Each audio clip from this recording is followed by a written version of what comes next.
Pour avoir longtemps accompagné Paul dans ses voyages missionnaires, Timothée savait très bien que l'annonce de l'Évangile n'allait pas sans souffrance.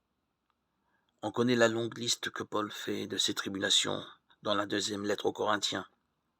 Les dangers des fleuves, les dangers des bandits, les dangers venant de mes frères de race, les dangers venant des païens, les dangers de la ville, les dangers du désert, les dangers de la mer, les dangers des faux frères, pour n'en citer que quelques-uns, de Corinthiens 11, 26.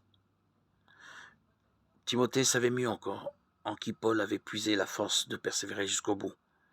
Ma grâce te suffit car ma puissance donne toute sa mesure dans la faiblesse, avait-il entendu en réponse à sa prière de Corinthiens 12, 9.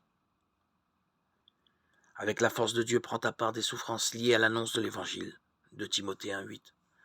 Pour nombre d'entre nous, les dangers ne sont plus les mêmes. Nous n'affrontons pas la persécution directe. Il reste que l'annonce de l'Évangile ne va pas sans douleur. Dans notre société, en voie de déchristianisation, la référence à Jésus-Christ ou à l'Évangile paraît incongrue, déplacée. On nous traite d'obscurantisme.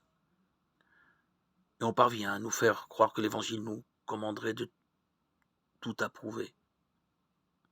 Alors que notre mutisme conformiste et apeuré s'apparente à de la non-assistance à personne en danger.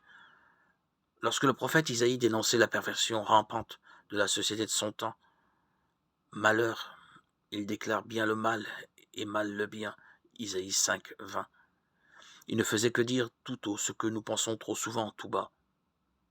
Alors, ce n'est pas le moment de baisser les bras, c'est le moment de compter, comme Paul et Timothée, sur la force de Dieu pour continuer malgré tout à parler de l'Évangile.